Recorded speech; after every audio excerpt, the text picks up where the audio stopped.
Olá, seja muito bem-vindo a mais um vídeo. Praticamente estamos na reta final do nosso projeto. Já fizemos cerca de 60% daquilo que nós começamos já, desde a importação, posicionamento da câmera, colocação de alguns elementos como árvores, água e tudo mais. Terminamos há pouco tempo a edição de materiais, o que significa que o que falta é exatamente a edição dos efeitos para começarmos a trabalhar com o nosso render. Só que antes de entrarmos nessa questão da colocação dos efeitos para a renderização, eu queria primeiramente falar sobre uma questão que é extremamente importante, que muitas vezes os principiantes no 3D não se atentam. É muito comum que quando tu queres começar a trabalhar com 3D para arquitetura, a primeira coisa que as pessoas perguntam é sobre o software. Existem vários softwares que fazem renderização para arquitetura, desde o Corona Render, desde o V-Ray, desde o D5 Render, Twinmotion. Aqui nós estamos a utilizar o Lumion por enquanto, mas o que eu vou falar no vídeo de hoje é universal. Independentemente do software que tu usas para renderização, as dicas que eu vou dar hoje são extremamente importantes. O que eu quero falar na verdade é sobre referências. É importante que quando nós queremos começar um novo projeto, tenhamos a noção de como é que nós queremos a nossa imagem no final. Porque o que acontece é que normalmente começamos a pegar a nossa modelagem em 3D, pegamos o programa de renderização e começamos a fazer a composição da nossa cena e depois começamos a colocar os materiais, edição de efeito e tudo mais, só que no final começamos a ter muita dificuldade de ter o render que nós realmente gostaríamos. Por quê? Por falta de referência. E sobre referência existem três tipos de referência que nós podemos procurar. A primeira referência que nós precisamos nos atentar é referência de materiais. Às vezes nós já temos noção de qual é o material que nós queremos utilizar no nosso projeto 3D, mas quando nós temos uma referência é muito melhor, porque assim nós vamos poder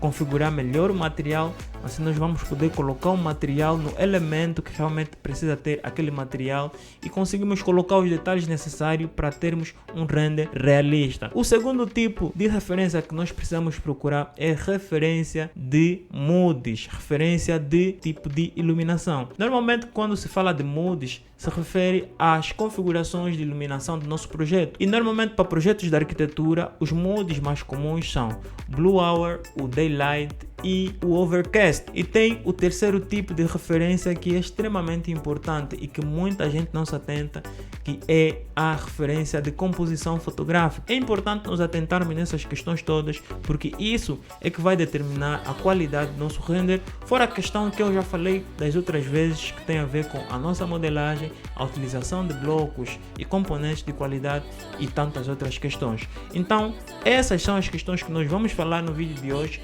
Vamos falar sobre referência em termos de moods e a posterior vamos falar sobre composição fotográfica para entrarmos exatamente no nosso projeto e começarmos a configurar a nossa iluminação. O primeiro mood que nós vamos falar aqui, a primeira configuração de iluminação que nós vamos falar aqui é o Overcast. O Overcast é um termo em inglês que em português pode ser traduzido como nublado, ok? É um tipo de efeito onde aparece o nosso céu, às vezes um pouco dramático, né? Parecendo que vai chover. É uma iluminação onde o sol não faz muito efeito. Há casos que o céu está muito claro e nós não precisamos utilizar a iluminação, como também há casos, como no caso dessa imagem que eu estou a mostrar, que o céu está muito dramático, então seria interessante utilizar a iluminação.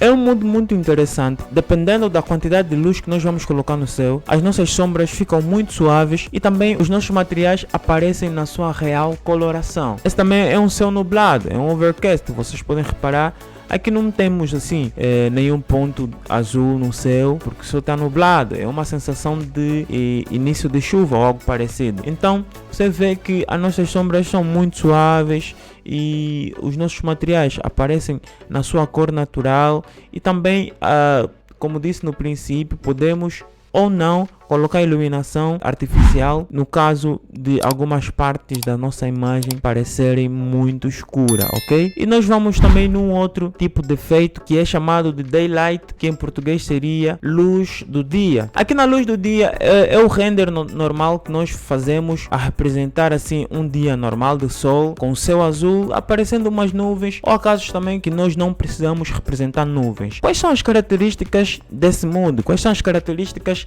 dessa configuração de iluminação? Nessa configuração de iluminação nós vemos que temos um céu muito azul com algumas nuvens e temos as sombras muito bem definidas. Nesse tipo de iluminação, nós precisamos fazer um contraste bem definido entre a luz e a sombra. Eu vou pegar mais aqui algumas referências vou pegar um outro projeto. Vocês podem reparar aqui que as nossas sombras estão bem definidas, o nosso céu está bem azul. Você repara que os nossos materiais aqui às vezes aparecem refletindo a luz do sol, porque nesse mood o sol é muito forte, consequentemente as nossas sombras também são muito fortes. Então essas são as características deste mood Daylight. Tem um terceiro mood que é muito utilizado, que eu particularmente gosto bastante, porque acaba trazendo o poder do nosso projeto, que é o mood Blue Hour. Blue Hour em português seria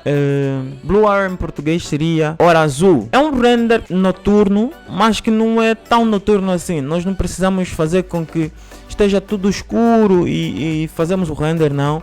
Às vezes o Blue Hour é aquele momento em que o sol está a se pôr e a noite está a chegar. Então às vezes dá essa sensação. Se tu tirares uma fotografia nesse horário em que o sol está a se pôr e a noite está a chegar, há casos que a nossa fotografia aparece nessa tonalidade.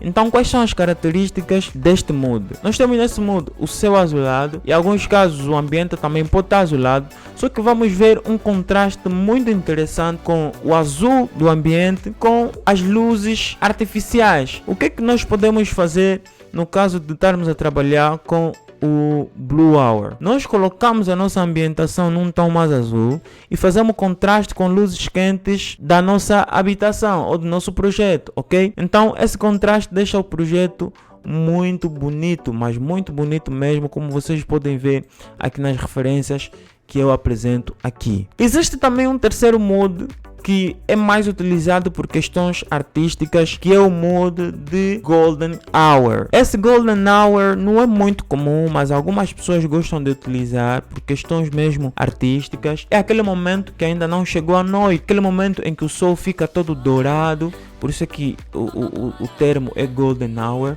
Essas imagens que vocês podem ver é a referência perfeita para o caso de Golden Hour. É um momento em que o sol fica todo amarelado e traz aquele tom no nosso projeto mais amarelado. Não é muito comum, eu acho que é mais por questões artísticas. De repente, se quiseres fazer uma imagem para meteres no teu perfil do Instagram ou no Facebook, é uma referência muito boa de se utilizar. Então são esses os moods que nós podemos utilizar como referência quando nós quisermos fazer a nossa renderização. Relembrando que os nossos moods são, primeiramente, o overcast, que nós temos o céu nublado e o nosso projeto aparece com um clima muito mais suave, podemos fazer o contraste com alguma iluminação. Nós temos o daylight, que é um dia ensolarado, onde nós temos as sombras muito bem definidas, onde nós temos também o sol muito forte a realçar o nosso projeto.